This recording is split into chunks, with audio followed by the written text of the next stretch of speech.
Radio Sucesos 101.7 FM presenta su noticiero Sucesos, un periodismo libre para una democracia plena. Los hechos y las opiniones de los sucesos que marcan nuestro tiempo.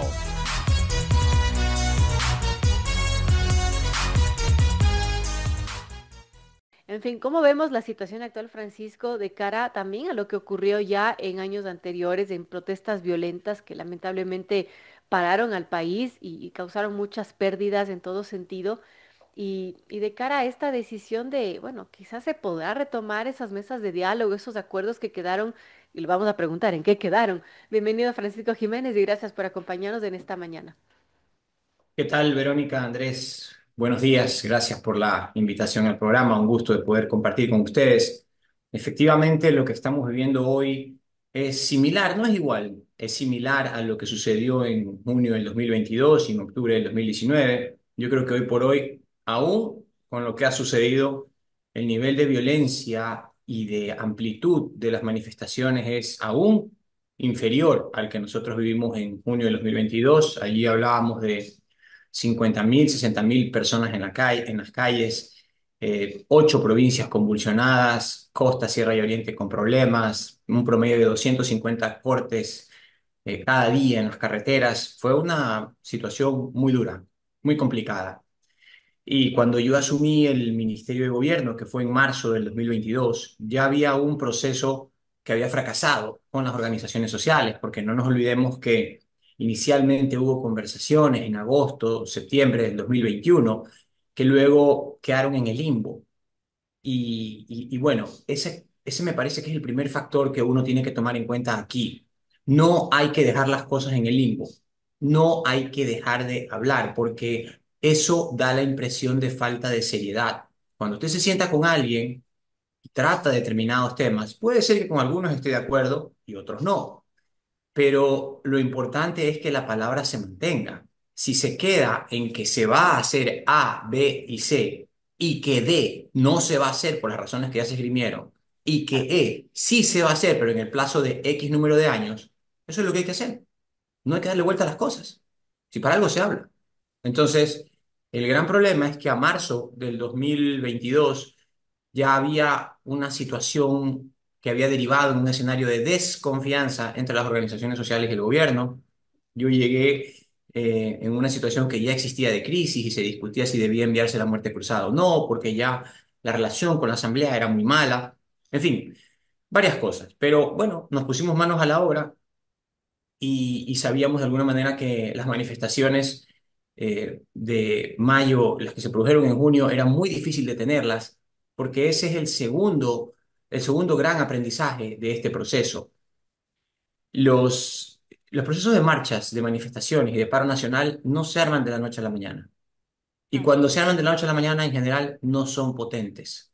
Creo que esa es una de las cosas que ha tenido a favor el gobierno ahora en esta coyuntura, porque tomó la decisión de la noche a la mañana. Entonces, al tomar la decisión de la noche a la mañana, todo el mundo se quedó como en el aire, los que estaban a favor y los que estaban en contra. Claro. Y eso ha hecho que vayan las organizaciones sociales improvisando a medida que van avanzando. Y creo que ese es un factor que aún no ha sido explotado lo suficiente por el gobierno. Pero retomando la comparación de lo que sucedió antes con lo que está sucediendo ahora, me parece que en esa época cuando se dieron las manifestaciones y sabíamos que era muy difícil detenerlas, tomamos una definición en el Ministerio de Gobierno que fue, ok, si es que esto no va a poder ser detenido, por lo menos tendrá que ser alargado para que sea lo menos violento posible y haya la menor cantidad de vidas humanas. Pérdidas materiales no se podían garantizar, pero sí pérdidas de vidas humanas que había que limitar. Y efectivamente me parece que ha sido el conflicto que menos pérdidas en vidas humanas ha tenido. Fueron 3 durante los 18 días, otras 3 en el contexto de las manifestaciones no relacionadas con las manifestaciones, sino ambulancias que no pudieron pasar, enfermos que no pudieron llegar a sus hospitales y de alguna forma se controló la violencia. Pero Claro. lo más importante de esto es que una vez que el asunto empezó y que sabíamos que no se podía detener, dijimos, bueno, a algún lugar hay que llegar y hay que aprovechar si se quiere, tal vez esa no es la palabra más adecuada, pero hay que ver esta circunstancia para al menos buscar la manera de que esto no se repita. Y ese es el origen de las mesas de diálogo. con toda la información que allí se trabajó, con las 10 mesas, los 218 acuerdos y un proceso de seguimiento que hasta el día que yo me fui, el 9 de febrero del 2023, seguía funcionando y tenía una tasa de ejecución del 83% en cada uno de los 4 acuerdos en que estaban compuestos estos diálogos. Francisco, en ese entonces, y recuerdo muy bien la noche en que usted mencionaba que va a aceptar una mediación de la Conferencia Episcopal Ecuatoriana para retomar el diálogo con la CONAIE, y eran momentos muy difíciles para el país en ese entonces, y bueno, ¿qué papel jugó a su criterio la Conferencia Episcopal Ecuatoriana, las iglesias? Muy importante, porque la iglesia en nuestro país es una institución muy respetada, probablemente la institución más respetada. No sé si estará a la par de las Fuerzas Armadas. Bueno, ahora con los últimos acontecimientos de las Fuerzas Armadas, pues todo está un poquito más confuso. Pero la iglesia como institución siempre fue una mediadora natural de los conflictos que sucedían entre las organizaciones sociales y entre el gobierno. Y finalmente, en la noche aquella del 28 y del 29 de junio, tuvieron un rol fundamental para terminar de materializar los acuerdos que no era fácil. El país estaba muy convulsionado, las posiciones eran muy diferentes, pero bueno, se logró y después la iglesia, la conferencia episcopal, participó también de los diálogos, aportó en la metodología, aportó con mediadores, convocó a técnicos. Es decir, esto no fue un esfuerzo ni del Ministerio de Gobierno, ni exclusivamente del gobierno, ni siquiera del Estado, a pesar de que hubo varios funcionarios de diferentes carteras involucrados. Fue un esfuerzo de la sociedad civil, de técnicos, de académicos, de los estamentos de la iglesia, obviamente del Estado también, y que juntos se arrojó un resultado bastante bueno, que ha durado pues un buen tiempo y ahora, claro, estamos en un nuevo momento de crisis, pero me parece que el gobierno podría retomar toda esa información que se tuvo en ese momento y que bien podría serle de utilidad ahora. Ahora dice el gobierno bueno, no está dispuesto a negociar nada, porque recuerdo que en ese entonces, Francisco, además del tema del diésel, que era delicado, que era un tabú, también se metieron otras exigencias en la mesa de negociaciones y se empezaron con algunos puntos que tenía que cumplir el gobierno. ¿Usted cómo vio bueno, esa situación bueno, tener que deponer una medida porque el país realmente estaba muy complicado? Bueno, tener que sentarse a dialogar. ¿Usted cree que es posible dialogar en un país que ahora mismo está súper polarizado? Y bueno, llegar a acuerdos resulta complejo. Hay una herencia de polarización que es muy grave en el Ecuador. Los últimos años, 10 15 años, hay un nivel de beligerancia y de violencia en el lenguaje político que lo complica todo. Basta ver en el Twitter la cantidad de agravios que se cruza la gente día a día. Ustedes habrán visto en mi cuenta, yo jamás he entrado en ningún tipo de disputa de esa naturaleza, ni contestado a la cantidad de barbaries que se han dicho allí. Algunas mentiras realmente escandalosas, pero hay una herencia de polarización en el país que complica todo. Esa es una realidad. Si ustedes ven, por ejemplo, el Twitter en otros países, en Estados Unidos no es así. En los países europeos tampoco es así. Ni siquiera en Uruguay es así. Claro, Latinoamérica tiende a ser un poquitito, un poco más violenta, pero si revisamos el Twitter en otros países, el nivel de beligerancia que nosotros alcanzamos es realmente sideral con la cantidad de insultos que se vierten ahí. Y eso es una medida de cómo está el país de convulsionado y de lo polarizadas que están las posiciones. Pero la obligación de los gobiernos es sobrepasar eso, ¿no? La obligación de los gobiernos no es profundizar eso, sino buscar la manera de superar eso. Y para eso hay herramientas. Si un gobierno dice, no dialogaré y que vean ustedes lo que hacen, pues esas no son herramientas que permiten superar la situación, sino que la pueden agravar. La medida como medida de eliminación del diésel está bien tomada desde mi punto de vista. Yo pienso que era necesaria, era y es necesaria. Los subsidios generalizados lo que hacen es profundizar la desigualdad porque son absolutamente injustos e injustificados. Pero eso no puede ser todo. Hay que buscar la manera de establecer canales de compensación adecuados. Para mí, uno de los idóneos es el subsidio focalizado, porque permite establecer con claridad criterios, por ejemplo, entre lo urbano y lo rural, entre los carros de determinado cilindraje y los que no lo tienen, criterios de propiedad, criterios de ingresos, que eran cosas que se habían trabajado en la mesa. Entonces, Insisto, yo creo que la medida está bien tomada, pero el gobierno no puede, no debe renunciar al diálogo. Y con eso, ¿qué debería hacer el gobierno tomando en cuenta estas mesas de diálogo que se hicieron, que usted menciona más del 80% de los acuerdos que se estaban cumpliendo y qué de eso se podría y usted rescataría que se podría aplicar en la situación actual? Bueno, hay todo un tema que se avanzó en términos de educación intercultural bilingüe, de colocación de créditos en los sectores rurales, de financiamiento de determinadas actividades que tienen directamente impacto con los grupos más desfavorecidos, de criterios de focalización del subsidio, como ya decía hace un rato, de cilindraje para camionetas, motos, 4x4 y que se pueden aplicar sobre todo en la ruralidad, criterios de diferencia entre el transporte urbano y el transporte comunitario, en fin, se trataron muchas cosas. Derechos también, se habló mucho del tema de derechos. Lo que no se pudo avanzar tanto, por ejemplo, no fue ni siquiera el de los subsidios, fue la cuestión de la minería, porque había conflictos enormes entre los criterios para determinar cuándo debía atacarse este tema de la minería ilegal y en qué circunstancias la minería podía estar dentro de lo que ya estaba aprobado por el Estado permitida. Ese era un foco de conflicto enorme en las mesas, inclusive más que el de los subsidios. Entonces, hay mucha información allí que puede serle muy útil al gobierno. Creo que el otro problema que cometemos es que queremos inventarlo todo de nuevo, como si aquí no hubiera pasado nada. Para empezar por la Constitución. Tenemos ya 21 constituciones y creo que los únicos experimentos que no hemos hecho, gracias a Dios, han sido el del fascismo y el del comunismo, porque de ahí para adentro hemos intentado todo, con cámara alta, sin cámara alta, con cámara baja, con un sistema presidencial, con sistema hiperpresidencial, con organizaciones determinadas en los territorios, con regiones, con autonomías. Bueno, el federalismo también se ha quedado ahí a medio talle, pero hemos intentado prácticamente casi todo.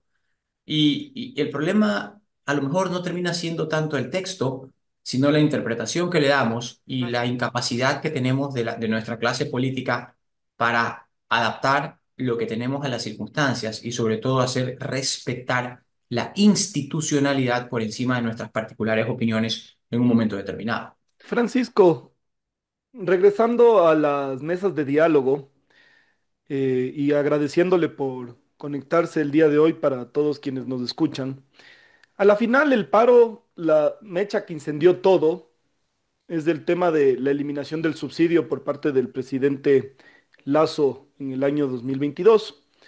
Sin embargo, la CONAIE y las organizaciones sociales que estaban apoyando el paro, que es la FEINE y la FENOCIN, salieron con un montón de otras cosas que salieron ganando y más que un ahorro fiscal para el gobierno, resultó invirtiendo más recursos en subir el bono, en dar financiamiento en créditos casi muy baratos que no eran rentables para el Estado, el crédito también al 1% con donación de deudas. Es decir, salieron con un montón de beneficios que era tal vez por lo que no se estaban manifestando al inicio. Y es indudable que todas estas peticiones son muy legítimas para pueblos y nacionalidades y sector social, pero ¿no cree usted que el gobierno se terminó como bajando los pantalones entre todas estas organizaciones sociales y que a la final en el proceso y en la firma del Acta de la Paz terminamos perdiendo como Estado? A ver, veamos el tema con cifras. Del 100% de pretensiones de las organizaciones sociales que fueron aceptadas, el 70 ya estaban en el Plan Nacional de Creación de Oportunidades. El 70%. Por lo tanto, lo que había que hacer era acelerar ese Ejecutar. proceso de ejecución de programas y ejecutar. La tasa de ejecución del gobierno estaba muy baja en ese entonces. En algunos ministerios era un vergonzoso 2-3%, en otros estábamos hablando del 30%, pero el promedio en general no llegaba ni al 50%.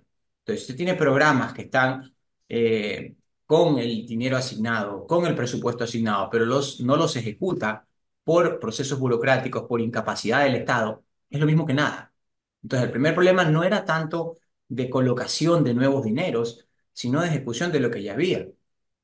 Habían algunas instituciones como la de Economía Popular y Solidaria que sí tenía un alto nivel de ejecución de esos valores y por lo tanto allí hubo menos inconvenientes. Pero lo primero que hay que saber es que el 70% de lo que fue acordado ya estaba en el plan de creación de oportunidades y más que un problema de asignación de nuevos recursos, era un problema de ejecución de lo que ya había.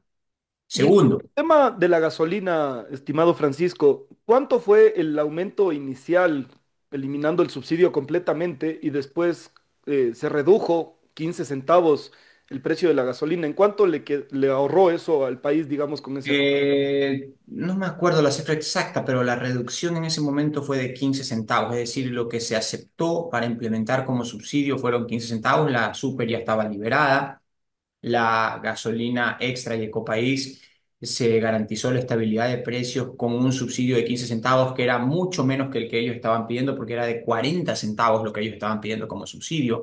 Por lo tanto, lo que se quedó fue en alrededor del 25 o 30% de lo que se aspiraba. Y finalmente, todo el paquete de compensaciones para ser ejecutado en 3 años era de aproximadamente 600 millones, que es el 50% de lo que costaron las marchas en los 18 días que superaron los 1.200 millones de dólares, con un promedio inclusive en un momento determinado de pérdida de 50 millones al día. Entonces terminaba siendo una asignación de recursos de los cuales el 70% ya estaba en el plan y que se iban a ejecutar en 3 años, muy inferior que lo que se perdía por los 18 días de marcha. Ahora, ninguno estaba pidiendo un Ferrari, ¿no? Hay cosas aquí que hay que tener claras. Nadie de las organizaciones sociales pidió un Ferrari al Estado. ¿Qué es lo que estoy tratando de decir con esto? Que no es que pidieron cosas que son irracionales desde mi punto de vista. Me gustaría decir, no, sí, nos pidieron cosas realmente escandalosas, pero no es así. Pidieron asignación para las universidades de la Mauta-Huasi, por ejemplo, pidieron protección y seguridad dentro de los territorios, pidieron mejor medicinas para los dispensarios de salud en los cantones rurales. Eso no es irracional, eso es una forma de reducir la desigualdad. Y Francisco, sí, una consulta, solo para hablar de los Ferraris. ¿Qué tanto juegan las pretensiones legítimas, que digo, las pretensiones personales e ilegítimas dentro del paro? A la final, quienes dirigen las organizaciones sociales, llame usted Leonidas Issa, ahora Marlon Vargas, presidente de la CONAIE, ¿no tienen también esas negociaciones en la puerta trasera de decir, yo quiero esto de manera personal y te bajo las tensiones y firmamos un acuerdo que tal vez no haya, para que todo el mundo se quede tranquilo? a mí no me pidieron nada indebido, ni nada fuera del ámbito de lo que ellos estaban representando ni de lo que podía acceder al Estado. No puedo hablar por todo el mundo o por todos los ministros, pero a mí, como Francisco Jiménez, no me pidieron nada indebido. Y yo no tuve en ese momento ningún reporte de ningún ministro en ninguna cartera de Estado de las 36 instituciones que participaron a las que se le haya pedido algo indebido. Y tampoco lo hubiéramos aceptado, porque eso no es correcto. Nosotros no estamos ahí en una feria de dulces, ni con una piñata que tiene que ser caída a palazo para ver quién agarra los caramelos.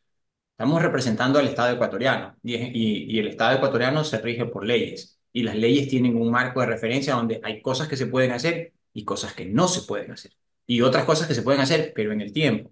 Por eso fue que nosotros categorizamos los acuerdos en cuatro tipos bien definidos. Los unos que dependían solamente del Ejecutivo, los otros que eran interinstitucionales y otros que debían ser trabajados con las mismas organizaciones sociales y otros que involucraban inclusive estamentos privados.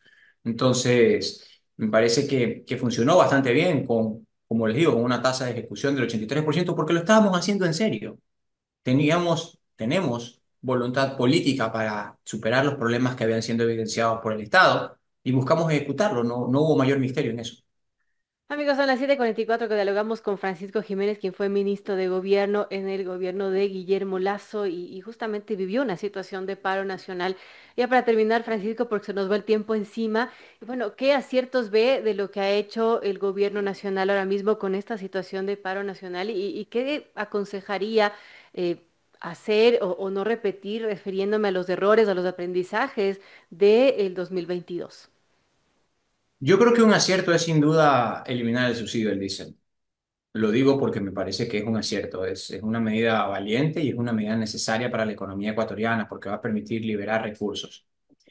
Creo que un error podría ser no tener plan, es decir, no tener claridad sobre cuáles son, sobre todo, las medidas con las cuales se va a compensar esta decisión, que es una decisión dura. Y no me refiero simplemente al paquete de compensación, sino establecer un panorama continuado e implementado de medidas complementarias que solamente tienen que tener un desarrollo provisional, porque un subsidio no está para, no vamos a eliminar un subsidio de 1.100 millones para luego otorgar medidas de compensación por 1.200 millones, eso no tiene ningún sentido. Entonces, creo que sí sería importante tener mayor claridad sobre cuáles son las medidas que se van a tomar, más que todo para paliar el malestar social y para que esa buena medida de eliminación del diésel no caiga en saco roto, sino que sea bien utilizada respecto de los recursos que van a quedar liberados. Y lo tercero es que el gobierno no debe renunciar a dialogar.